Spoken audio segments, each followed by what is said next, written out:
संभागायुक्त आकाश त्रिपाठी ने बताया कि खंडवा, खरगोन और बड़वानी जिलों में कोरोना पॉजिटिव की संख्या जरूर बढ़ी है, लेकिन सकारात्मक बात यह है कि हम इसकी चेन पकड़ने में कामयाब रहे। वहीं उन्होंने कहा कि खंडवा में तबलीगी जमात के लोग मस्जिद में रुके थे।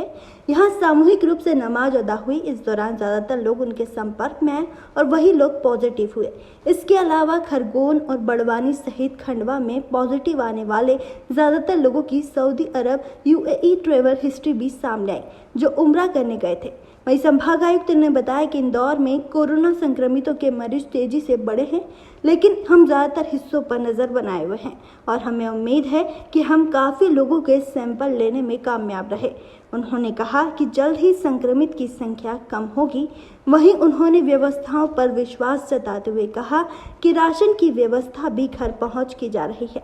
साथ ही अन्य व्यवस्थाओं को लेकर भी प्रशासन पूरी तरह मुस्तैद है। खंडवा में भी पिछले 2 दिन से उसमें कोई वृद्धि नहीं हुई मरीजों की संख्या में। हमारे यहाँ खंडवा, खरगोन और बड़वानी इन 3 जगहों पे ज़्यादा पेशेंट्स आए हैं, लेकिन इनमें सबसे बड़ी बात यह है कि इनमें पेशेंट हिस्ट्री बड़ी क्लियर है कि कैसे कोई हुआ। जैसे बड़वानी में बात करें तो एक फैमिली है जो कि फॉरेन ट्रैवल से आई थी, उम्रा करके यूएई से आई थी। उसी फैमिली के 13 लोग पॉजिटिव हैं। दूसरा जो उसमें पॉजिटिव आए हैं वो हेल्थ विभाग के सीएमएचओ और कुछ पैरामेडिकल स्टाफ आए हैं जो कि इन फैमिली को ट्रीट किया था जिन्होंने। तो वहाँ पे पेशेंट चेन बड़ी क्लियर है कि ये 2 प्रकार की चेन केवल हुई है, और जो ये फैमिली थी इनको पूरा लॉकडाउन और पूरा उस एरिया को लॉकडाउन किया हुआ है। तो हमको उम्मीद है कि वहाँ पे बढ़ने की संभावना बहुत कम है उसमें, और ये कंट्रोल रहेगा और सभी मरीज बिल्कुल स्वस्थ हैं वहाँ पे। उसमें से आधे मरीज हमने वहीं पे इलाज कर रहे हैं रख के बड़वानी में, उनको यहाँ लाने की ज़रूरत भी नहीं पड़ी हमको।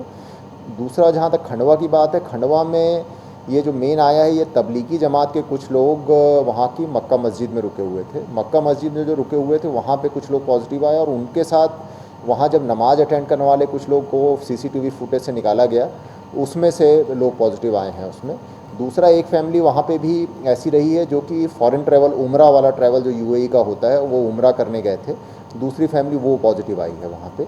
एक केस वहाँ पे ऐसा है जो कि इंदौर ट्रैवल से जुड़ा हुआ कहीं ना कहीं निकला उसमें, और उसके भी पूरे प्राइमरी कॉन्टैक्ट के सैंपल ले लिए जो कि नेगेटिव आए हैं। तो खंडवा में भी कोई ऐसी विशेष वो नहीं लग रही कि कोई संक्रमण की स्थिति है। उसके क्लियर कट ट्रैवल हिस्ट्री और कारण है जिसके कारण उसमें केसेज आए। इसके बाद तीसरा जो मैं जैसा बताया कि बड़ा खरगोन है हमारे यहाँ। खरगोन में हमारे यहाँ अभी तक 35 केसेस हुए हैं। वहाँ पे भी एक फैमिली जो एक नूर मोहम्मद की फैमिली थी जो कि बेसिकली तबलीगी जमात से जुड़ा हुआ है, जो डरबन गया था, पहले डरबन से दिल्ली मरकज़ गया। अधिकांश लोग तो उसकी फैमिली के हैं। एक फ्रांस का बैंकर था जिसने बहुत अच्छा अभी तक आदर्श रूप से उसने होम क्वारंटीन अपने किया था, तो उसकी फैमिली में कोई भी पॉजिटिव नहीं आया, वो अकेला पॉजिटिव आया, वो स्वस्थ भी हो गया है। इसके अलावा वहाँ पे उम्रा की फैमिली से एक और केस है जिसमें हुआ है, और वहाँ पे 2 केसेस ऐसे आए हैं जो कि इंदौर से जुड़े हुए हैं। एक सैफ़ी होटल से जुड़ा हुआ है जो अपना जवाहर मार्ग में है, और दूसरा एक लड़की का जो कि अब नेगेटिव, उसका पहला सैंपल आ चुका है, अब ट्रीट हो गई है वो उसके फैमिली में एक ने ट्रैवल किया था, उससे उसको मिला। तो वहाँ पे भी ट्रैवल हिस्ट्री और कारण बिल्कुल क्लियर कट ट्रेस हुए हैं, और उसमें ऐसा कोई स्थिति नहीं है कि कहाँ से आ गया, कैसे हो गया।